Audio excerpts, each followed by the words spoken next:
Welcome to The Explainer. Today, we're doing something pretty cool. We're going to crack open a server. Not literally, of course, but with a bit of curiosity. We're going to pull apart this absolute powerhouse of the digital world to really understand how it works piece by piece. So here's our game plan. First, we'll get a big picture overview of the server. Then we'll zoom right into its heart, the motherboard. After that, we'll check out how it expands with other boards, look at all the specialized parts, and then finally, we'll see how the whole thing gets connected.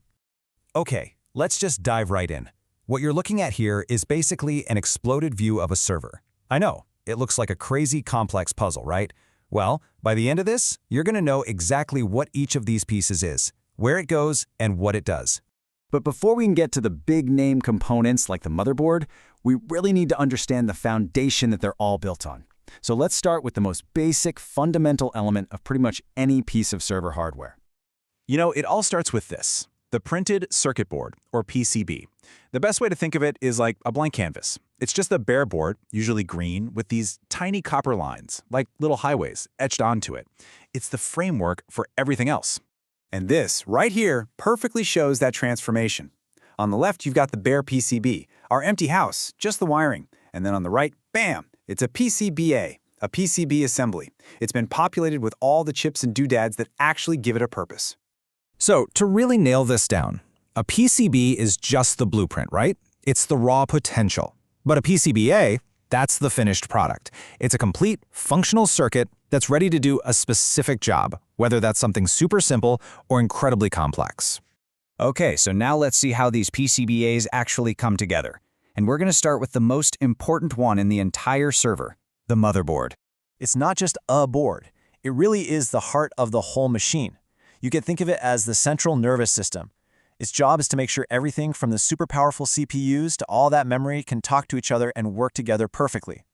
Now, a server motherboard is on a whole other level compared to what's in your desktop PC. It's built for a totally different mission. We're talking extreme reliability, with beefed-up components designed to avoid any single point of failure. It often has sockets for multiple CPUs, massive expansion options, and all kinds of remote management features so it can just run 24/7 under crazy amounts of stress. But, you know, a motherboard, as powerful as it is, can't do everything by itself. I mean, there's only so much physical space on it. That's where it needs help. It needs ways to expand and connect to all the other specialized parts in the server. And that's where these guys come in. Think of them like, well, like fancy adapters and power strips. Riser cards literally raise connections up and out of the way, and backplanes act like a docking station, giving you way more slots and connection points than you could ever dream of fitting on the motherboard itself. And what's really clever is how engineers solve this giant physical puzzle of cramming everything in. As you can see here, they use all these different connector shapes, vertical ones, right-angle ones, to link all these boards together in super tight spaces. This is the magic that lets them build these incredibly dense and powerful systems. A backplane is the perfect example of this. This board just sits behind all the hard drives and acts like a massive docking station. It lets you pop drives in and out while they're running, that's hot swapping, and connects them all back to the motherboard with just a couple of clean cables. It's so elegant and ridiculously efficient. Okay, so we've got the core and its expansion system down. Now let's look at the other specialized organs inside this server. Every single one of these boards is a PCBA, and each one has a very specific and super critical job to do. So inside, you've got this whole ecosystem of boards. You've got I/O boards for all the ports on the back, switch boards to act like traffic cops for data, and power distribution boards. You even find these little things called retimer boards, whose only job is to basically shout the data signals louder so they don't get lost traveling across the server. Every single one is a vital organ. I mean, take this fan board, for example. Look, it's not a super complex piece of tech, not compared to a CPU anyway, but its job is absolutely essential. Its only purpose is to connect and control the cooling fans.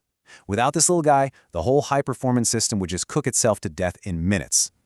All right, we have our core, we have our expansion skeleton, and we have all of our specialized organs. Now for the final, crucial piece of the puzzle, connecting every single thing together. So yeah, we've got all these amazing specialized boards just sitting there. But how do we get power to them? How do we get data flowing between them? How does this pile of parts become one single living organism? The answer, of course, is cables. I know, they don't seem nearly as exciting as a high-tech circuit board, but they are the absolute lifelines. They're the circulatory system of the server, carrying the two things it needs to live: power and data. And just like the boards, not all cables are created equal. You've got these thick, heavy-duty cables just for delivering power. And then you have these meticulously engineered high-speed cables designed to carry insane amounts of data between components with like 0 errors. So the really important thing to get here is that a server isn't just a random box of parts. It's a precisely, carefully designed, interconnected system where every single board and every single cable has a specific purpose.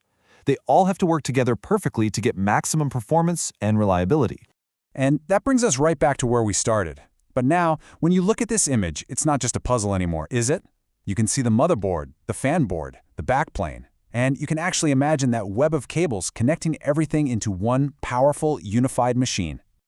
So that's the anatomy of a server today. But you have to wonder, right? As our demand for data, for AI, for just pure speed, as that grows exponentially, what's next? What new, even crazier specialized organs will these things need to evolve? What is the server of tomorrow even going to look like?